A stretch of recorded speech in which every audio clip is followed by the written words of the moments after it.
બોર્ડની પરીક્ષાનો સમય નજીક આવે એટલે થોડો તણાવ અને ચિંતા થવી સ્વાભાવિક છે. પણ ગભરાવાની જરાય જરૂર નથી. આજે આપણે ભરત સરની એકદમ સરળ અને સ્પષ્ટ રણનીતિ વિશે વાત કરીશું.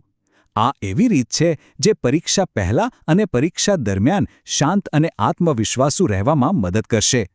તો ચાલો આ સફર શરૂ કરીએ. સૌથી પહેલાં તો આ એક વાત મનમાં બરાબર બેસાડી દઈએ. ભરત સરનો આ સંદેશ ખરેખર ખૂબ જ મહત્વનો છે. ઘણીવાર એવું લાગે કે બસ આ પરીક્ષા જ બધું છે. પણ સાચું કહું તો આ તો જ્ઞાન અને અનુભવની લાંબી મુસાફરીનો એક નાનકડો પડાવ છે. એટલે આને અંત તરીકે નહીં, પણ એક નવી તકની શરૂઆત તરીકે જોવાની છે. તો સવાલ એ છે કે ડર વગર શરૂઆત કરવી કેવી રીતે?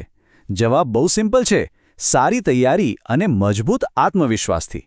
આપણી આખી વાતનો હેતુ એ જ છે કે ડરને કેવી રીતે દૂર કરવો અને એક પોઝિટિવ માઇન્ડસેટ કેવી રીતે બનાવવો. ચાલો હવે આપણે સ્ટ્રેટેજીના પહેલા ભાગ પર આવીએ.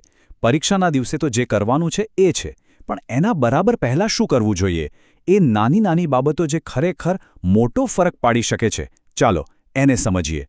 હવે જુઓ, આ 5 મુદ્દા એકદમ પ્રેક્ટિકલ અને બહુ જ જરૂરી છે. પહેલું, આગલી રાત્રે જ હોલ ટિકિટ, પેન, પેન્સિલ બધું જ બેગમાં મૂકી દેવાનું.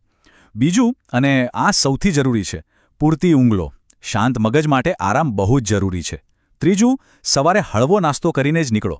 ચોથું, સેન્ટર પર થોડા વહેલા પહોંચી જાઓ જેથી છેલ્લી ઘડીની દોડધામ ન થાય. અને પાંચમું, પોતાની મહેનત પર વિશ્વાસ રાખો. વાહ, ભરત સરનું આ વાક્ય કેટલું સાચું છે નહીં?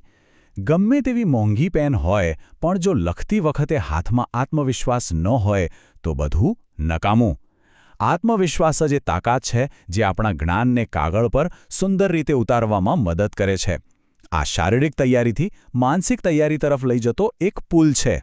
ઓકે, તો હવે આપણે રણનીતિના બીજા અને સૌથી અગત્યના તબક્કામાં આવી ગયા છીએ. જેવી રીતે હાથમાં પેપર આવે એ 3 કલાકનો બેસ્ટ ઉપયોગ કેવી રીતે કરવો. ચાલો એની આખી વ્યૂહરચના સમજીએ. આ 5 પગલાં ગેમ ચેન્જર સાબિત થઈ શકે છે. પહેલી 10 મિનિટ શાંતિથી આખું પેપર વાંચો.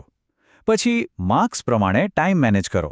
સારા અક્ષરે લખો જેથી પેપર ચેક કરનાર પર સારી છાપ પડે. જે સવાલો પાક્કા આવડે છે એનાથી શરૂઆત કરો. એનાથી શું થશે ખબર છે? કોન્ફિડન્સ તરત બૂસ્ટ થશે. અને હા, છેલ્લી 10 મિનિટ એમાં આખું પેપર એકવાર ફરીથી ચેક કરી લેવાનું. બધી જ સ્ટ્રેટેજી અને ટિપ્સ એક તરફ અને આ એક નિયમ બીજી તરફ. આ એક એવો નિયમ છે જે ક્યારેય તૂટવો ન જોઈએ. અને આ નિયમ ખાલી પરીક્ષા માટે નહીં, પણ એક વિદ્યાર્થીના ચરિત્ર માટે પણ એટલો જ જરૂરી છે. આ વાત એકદમ સ્પષ્ટ છે. કોઈ પણ પ્રકારની ચોરી કે ખોટી રીત અપનાવવાનો વિચાર સુદ્ધા ન આવવો જોઈએ. ફક્ત અને ફક્ત પોતાની મહેનત અને ઈમાનદારી પર ભરોસો રાખવાનો છે. યાદ રાખજો, સાચી સફળતા એ જ છે જે પોતાના દમ પર મેળવી હોય. અને હવે અંતમાં ચાલો સાંભળીએ ભરત સરનો એક ખાસ સંદેશ, જે પરીક્ષાના પરિણામથી પણ ઉપર ઉઠીને મહેનત અને આત્મવિશ્વાસના સાચા મૂલ્ય પર પ્રકાશ પાડે છે. આ વાક્ય સફળતાની સાચી વ્યાખ્યા છે. માર્ક્સ તો માત્ર એક આંકડો છે જે કદાચ થોડા વર્ષો પછી યાદ પણ ન રહે. પણ પરીક્ષા માટે કરેલી મહેનત અને એ સમયે જાળવેલી ઈમાનદારી એ જીવનભર આપણો મજબૂત પાયો બનીને રહેશે. આ ગુણ જ વ્યક્તિને લાંબા ગાળે ખરા અર્થમાં સફળ બનાવે છે. અને આ અંતિમ પ્રોત્સાહક સંદેશ સાથે આપણે સમાપન કરીએ. ભરત સર ખાતરી આપે છે કે જો મનમાં શાંતિ અને પોતાના પર વિશ્વાસ રાખવામાં આવે તો સફળતા ચોક્કસ મળશે. તો બસ એક ઊંડો શ્વાસ લો, પોતાની તૈયારી પર ભરોસો રાખો અને પોતાનું શ્રેષ્ઠ આપીને આવો. All the best.